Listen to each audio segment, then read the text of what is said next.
Saya tuh kalau sedang tahajud, matehai para wali-wali songo atau apa, itu yang terpikir di saya itu hanya satu. Agama Islam itu lahir lewat Quran dan hadis. Tapi kemudian tahu-tahu tetap berimprovisasi, berkembang sesuai tokoh yang membawa. Sampai kalau melihat Islam di India dulu sampai perang besar-besaran, kemudian zaman Abul A'la Al-Maududi, zaman periode Muhammad Iqbal, sampai India pecah, kemudian jadi Pakistan yang bernegara apa? Islam, karena banyak konseptor Islam yang tidak setuju negara sekuler. Akhirnya mereka misah jadi negara Islam Pakistan. Kemudian Timur Tengah juga begitu. Karena Timur Tengah sudah Islam semua, masalahnya itu diislamkan ala Sunni atau ala Syiah. Iran menjelma sebagai aliran Syiah. Yang Sunni dianggap sesat, halal darah. Irak zaman Saddam Hussein pemerintahan Sunni. Sing Syiah dibantai, sehingga wong Kurdi do mati. Era Saddam keok gendena Saddam sing dibantai. Makanya kalau saya ngaji di Jogja, seminar di Jogja bilang, kita ini harus bersyukur. Kita ini punya tradisi konflik yang terbaik di dunia. Kita ini punya tradisi konflik yang terbaik di dunia. Sampai nak Isra Ikhwanil Muslimin teng Mesir, Badan Intelijen Nasional atau Badan Stabilitas Nasional, Bakor Setanas atau itu harus terima kasih sama tradisi tokoh-tokoh Islam di Indonesia. Lepas dari kita setuju tidak setuju itu terserah, tapi kita punya tradisi konflik yang paling baik di dunia. Kurang bencinya Gus Dur sama FPI atau FPI sama Gus Dur, paling mereka ya adu statement di depan wartawan. Itu bagus sekali. Cara neng Arab wis tembak-tembakan.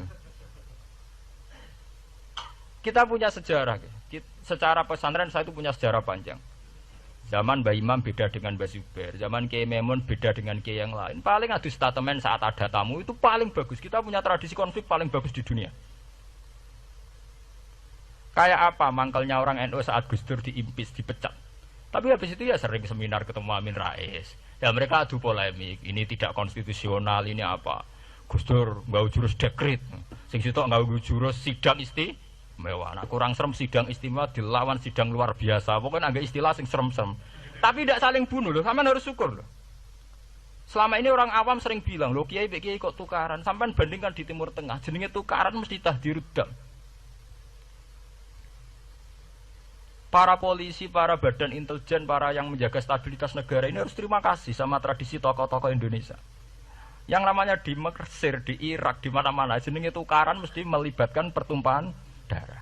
Saat Arab Saudi jadi Wahabi itu besar-besaran itu.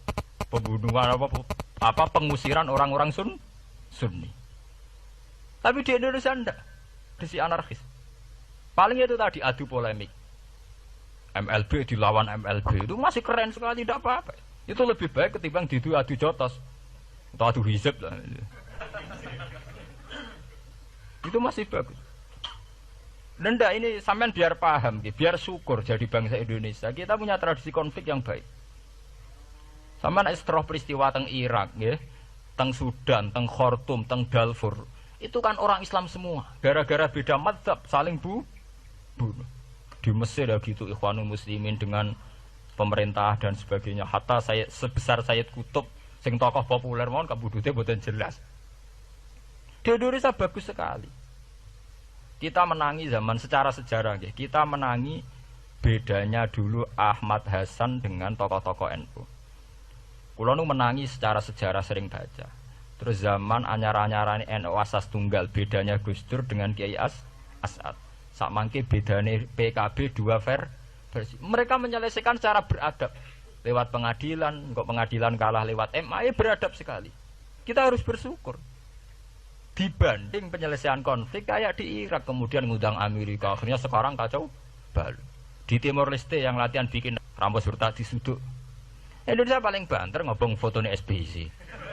Ya masih terhormat loh, masih artinya masih beretika. Kita harus syukur punya bangsa yang beradab. Wong ras tujuan tadi kiai rasan-rasanan. Kiai kok ngono, sing tok kiai kok ngono. Engko sing kiai tengah-tengah ayo ana sing ngono ana sing ngene dadi. Sing ra melok-melok biasanya terus milih amane, ya ana sing ngono ana sing ngene. Saya itu berkali-kali ngaji. Sampean kalau sering baca Quran dan menghayati, artinya orang maca Quran pelang-pelang ora karepe menghayati. Saya itu sekarang sesadar-sadarnya, saya masih belajar. Ini jamaah sini harus tahu. Saya hingga detik ini masih belajar. Entah itu lewat belajar baca Jalalain atau belajar merenung maupun belajar lewat yang lain. Quran itu dulu ya sering nyebut begitu itu saya tidak paham. Sekarang itu saya paham, tambah paham. Misalnya di juz 4 ada istilah ikhwanan. Orang mukmin disuruh ingat peristiwa-peristiwa yang dulu saling kuntum a'daan fa'allafa baina qulubikum fa'asbahtum bi ni'matihi napa ikhwanan. Dulu kamu bermusuh-musuhan yaitu antara kelompok Aus dan Khazraj. Gara-gara barokatul Islam sekarang kamu menjadi ikhwanan. Menjadi bersaudara.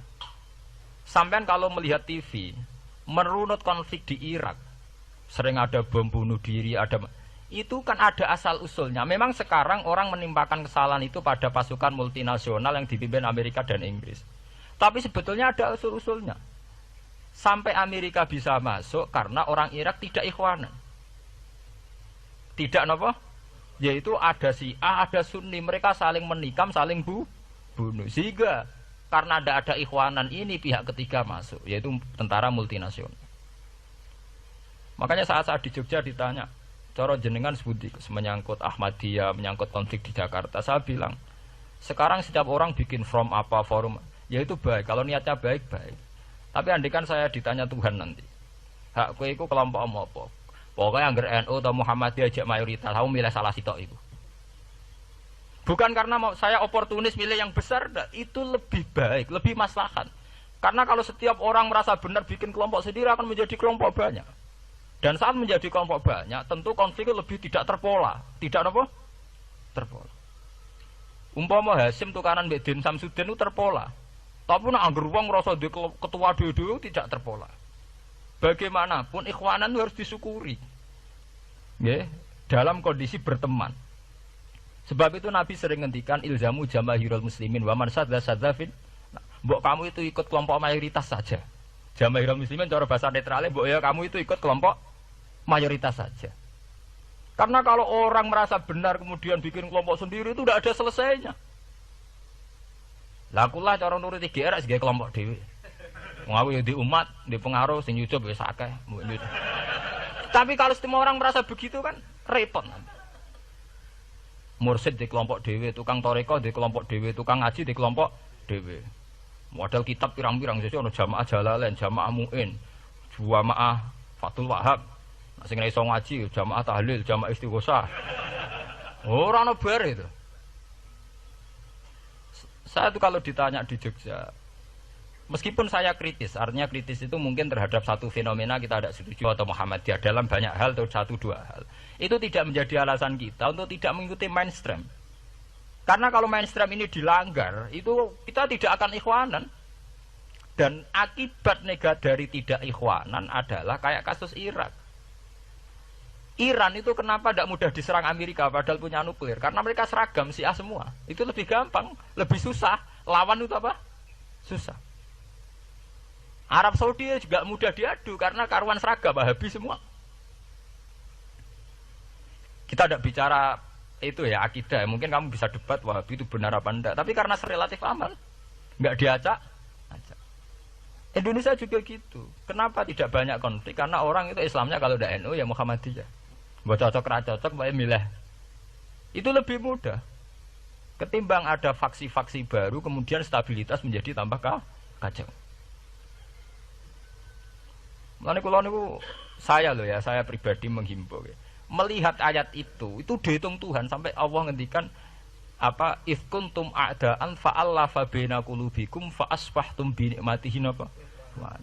Kekuatan sebuah negara itu bukan karena senjatanya canggih, tapi karena rakyatnya tidak bentrok. Ya bayangkan kayak Indonesia. Andai kan Jawa itu mayoritas Islam. Kemudian mereka ingin mendirikan negara Islam. NTT merasa tidak diwongke terus keluar dari Indonesia. Nanti Maluku, Ambon juga gitu. Daerah-daerah yang Islamnya ada mayoritas begitu. Kayak apa susahnya militer?